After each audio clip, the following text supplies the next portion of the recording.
Hi, my name's Joe Ottinger, if you can't tell from the channel and everything. What I wanted to do was kind of walk through using Reaktor 6 and the blocks to create synthesizers.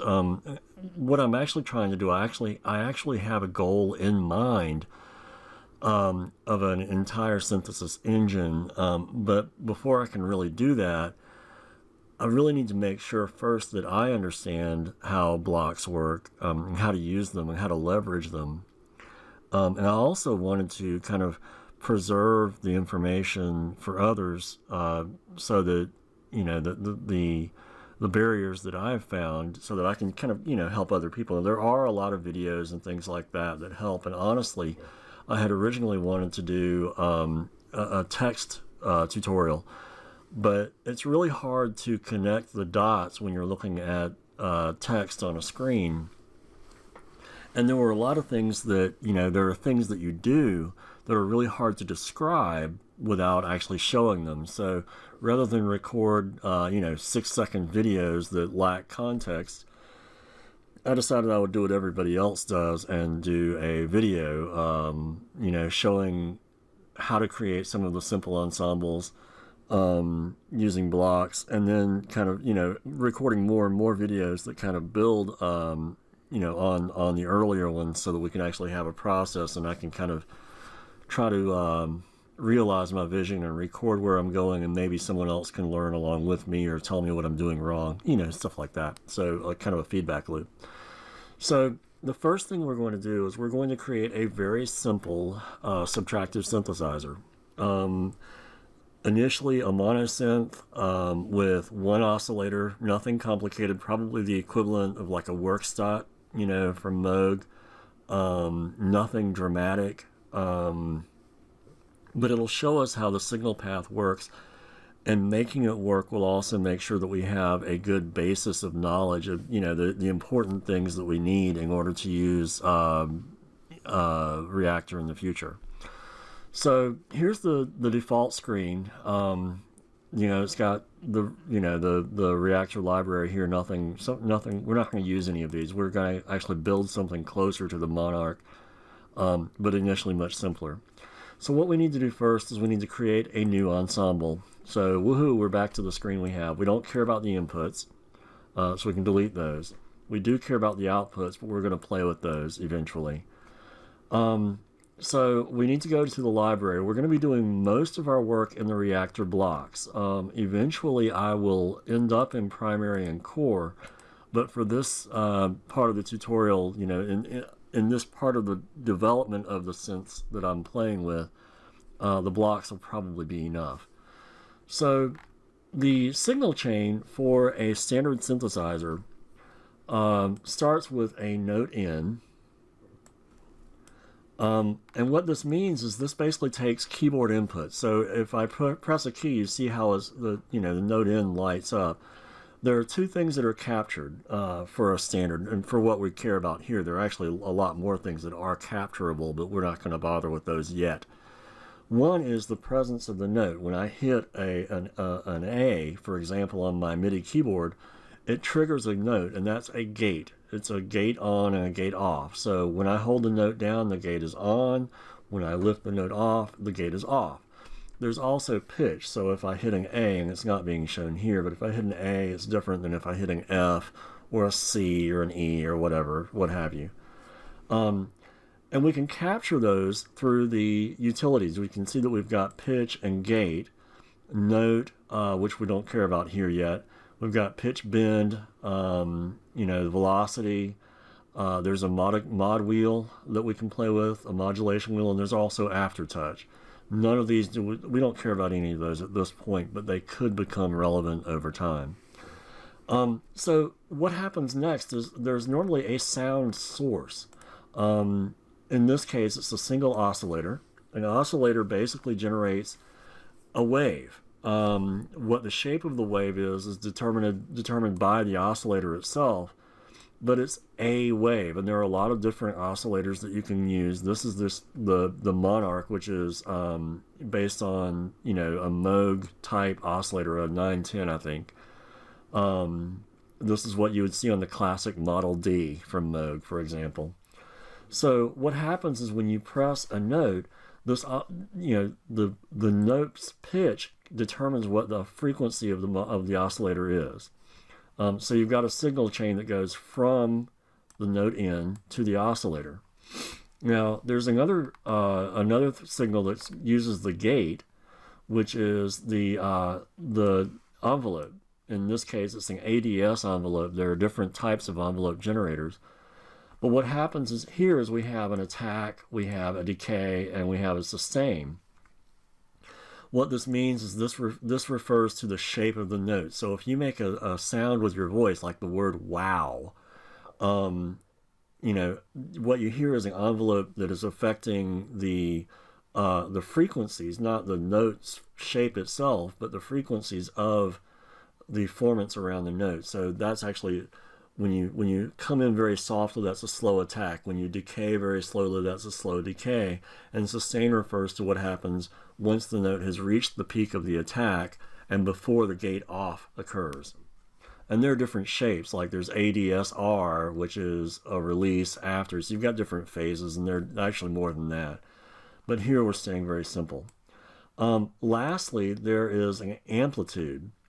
Let's see, the amplitude, you pull that from here, refers to the volume. So we have a very simple structure here. This is actually going to sound like crud, okay? It's going to be very, very basic.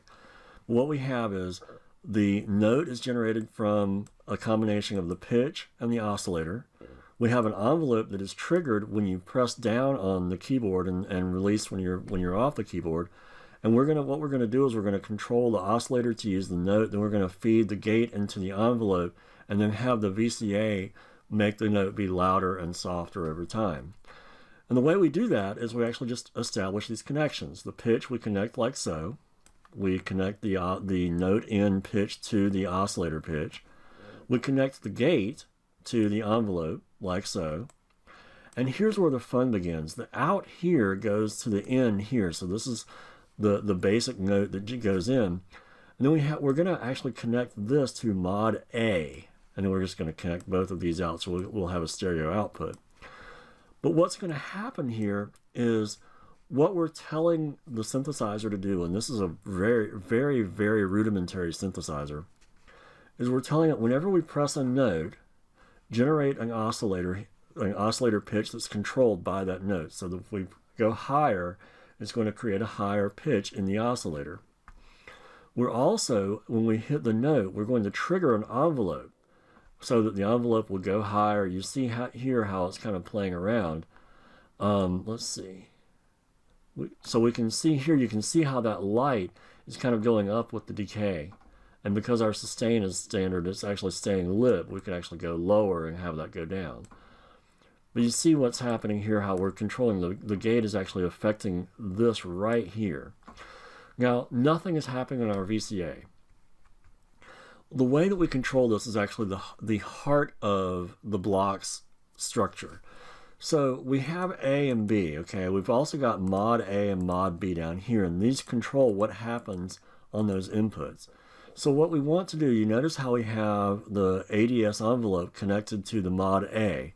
What we want to do is we want to select A here, and you see how we have this fader right here. We can actually say on input A, we want this to affect it this much. So you see how I'm sliding that up or sliding it down. It's an inverse relationship versus a positive relationship. What we're doing right now is we're saying whenever we press that gate, we want this note to go up based on the envelope. So the volume will go up and then go down. So let's try to play this thing and see what it actually does. Exciting, right? And you can see the levels come through. You can see how as I adjust the decay, the VCA level is adjusting accordingly. We can also adjust the attack. And you notice how the attack is a little bit softer.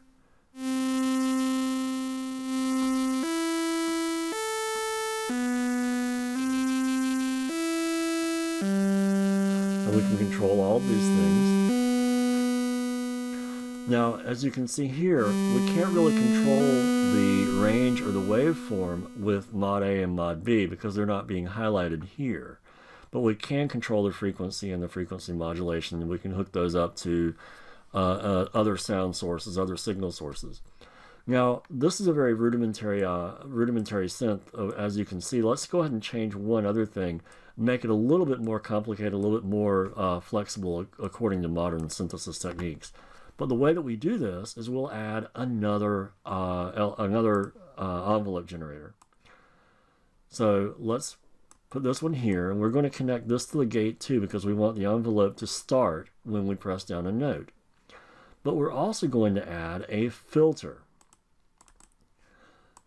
So, okay, let's go ahead and reorganize these so that they're a little bit more in line with what we expect our signal chain to be.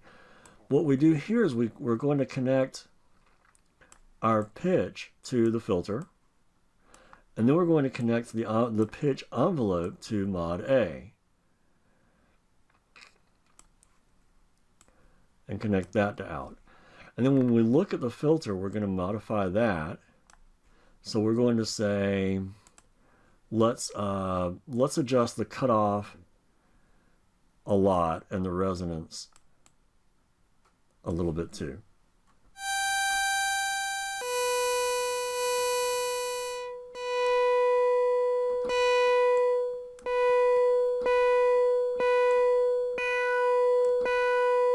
And you can hear, as we play, and you can see the numbers generate. You can actually see the envelopes being affected. And we can also rename these things because these names are really bad. But let's go ahead and rename this one filter envelope, so we can actually reorganize these things so they actually make sense.